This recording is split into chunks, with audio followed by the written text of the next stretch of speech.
दिन है शुक्रवार, तारीख 21 अप्रैल 2023 और आप सुन रहे हैं मजदूर जगत की खबरों का बुलेटिन वर्कर्स कनेक्ट रेडियो। आइए सुर्खियों से करें शुरुआत। ओडिशा के तालचेर में महानदी कोलफील्ड्स लिमिटेड के 10,000 से भी अधिक ठेका मजदूर हड़ताल पर। सुप्रीम कोर्ट ने पलटा बॉम्बे हाईकोर्ट का फैसला, कहा सरकारी कर्मचारी ओवरटाइम वेतन के पात्र नहीं। गुजरात में एक और हादसा, पटाखा बनाने वाली फैक्ट्री में विस्फोट, 4 मजदूरों की मौत। फ्रांस में खाना पहुंचाने वाले गिग मजदूरों की बड़ी जीत, कंपनियों के साथ हुआ न्यूनतम वेतन करार। और कनाडा में सरकार के साथ वेतन वार्ता विफल होने के बाद 1.5 लाख से अधिक कर्मचारी हड़ताल पर। अब खबरें तफसील से। ओडिशा में कोल इंडिया संबद्ध खनन कंपनी महानदी कोलफील्ड्स लिमिटेड के 10,000 से भी अधिक ठेका मजदूर पिछले 2 दिनों से हड़ताल पर हैं। मजदूरी में बढ़ोतरी, समुचित बोनस एवं परमानेंट मजदूरों की ही तरह कंपनी के अस्पताल में मुफ्त इलाज जैसी 6 सूत्रीय मांगों के साथ ठेका मजदूर तालचेर जिले में प्रदर्शन कर रहे हैं। ज्ञात हो कि तालचेर में प्रतिदिन 3 लाख टन कोयले का उत्पादन होता है, जो पिछले 2 दिनों से पूरी तरह से ठप पड़ा है, क्योंकि खनन एवं ढुलाई का काम पूरी तरह से ठेका मजदूरों पर ही निर्भर है। Security printing and minting corporation of India limited बनाम विजय कस्बे एवं अन्य मामले में सुप्रीम कोर्ट की न्यायमूर्ति वी रामसुब्रमण्यन एवं पंकज मित्तल की खंडपीठ ने बॉम्बे हाई कोर्ट के फैसले को खारिज कर दिया है, जिसके अंतर्गत सरकारी कर्मचारियों को कारखाना अधिनियम के प्रावधानों के तहत ओवरटाइम काम के लिए 2 गुने दर से वेतन भुगतान के आदेश दिए गए थे।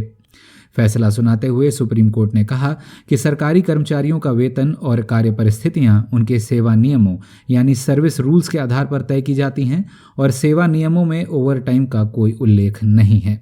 साथ ही अदालत ने कहा कि कारखानों और औद्योगिक प्रतिष्ठानों में कार्यरत लोगों के विपरीत सरकारी पदों पर काम कर रहे व्यक्ति हर समय सरकार की सेवा में उपस्थित रहने को बाध्य हैं और इस काम के लिए उनके मेहनताने पर वेतन आयोग समय समय पर चर्चा करता है, अतः उन्हें ओवरटाइम वेतन नहीं मिल सकता। गुजरात के अरावली जिले स्थित एक पटाखा फैक्ट्री में विस्फोट के कारण भीषण आग लग गई, जिससे 4 मजदूरों के मारे जाने की खबर है। आग के कारण हिम्मतनगर मोदसा मार्ग को बंद करना पड़ा और फैक्ट्री के आसपास के इलाकों को खाली कराना पड़ा। मृतकों की पहचान ललित, अजय, राम भाई और साजन के रूप में हुई है। प्रारंभिक जांच से पता चला है कि फैक्ट्री में अग्निशमन के अनिवार्य उपकरण मौजूद नहीं थे और बगैर लाइसेंस के काम चल रहा था। जांच से यह भी पता चला है कि आग वेल्डिंग के दौरान निकली चिंगारी के कारण लगी और विस्फोटक रसायनों एवं बारूद के चलते तेजी से फैल गई। करेंगे अंतर्राष्ट्रीय खबरों का रुख, लेकिन उससे पहले आपसे एक अनुरोध। यदि वर्कर्स कनेक्ट रेडियो का यह बुलेटिन आपको लाभकारी लग रहा हो तो हमारे चैनल को सब्सक्राइब कर लें। इससे हमारे आगामी अंक की सूचना आप तक स्वयं पहुंच जाया करेगी। अंतर्राष्ट्रीय खबरों में पहली खबर फ्रांस से, जहां स्विगी, जोमैटो सरीखी कंपनियों के लिए खाना पहुंचाने वाले मजदूरों की बड़ी जीत हुई है।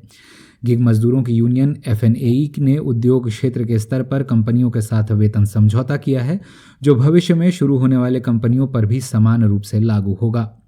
समझौते के तहत खाना पहुंचाने वाले डिलीवरी मजदूरों को €12 प्रति घंटे की दर से न्यूनतम मजदूरी मिलेगी। यह रकम फ्रांस की सरकारी न्यूनतम वेतन दर से 50 सेंट अधिक है। इससे पहले मजदूरों को खाना पहुंचाने पर ही प्रति डिलीवरी €7.5 मिलते थे और काम के घंटे का कोई मूल्य नहीं था। उधर कनाडा में सरकार के साथ वेतन वार्ता विफल होने के बाद से 1.5 लाख से अधिक कर्मचारी हड़ताल पर चले गए हैं, जिसके परिणाम स्वरूप पासपोर्ट सेवाएं और टैक्स कार्यालय पूरी तरह से बंद हैं। मजदूरों की मांग है कि बढ़ती महंगाई को ध्यान में रखते हुए वेतन में बदलाव किए जाएं।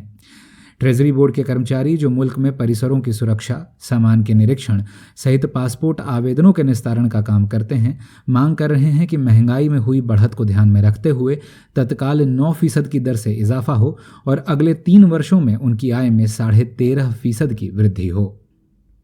इस अंक में बस इतना ही। मजदूर जगत से जुड़ी ताज़ा तरीन खबरों के साथ मंगलवार को फिर होगी मुलाकात। तब तक के लिए दें इजाज़त।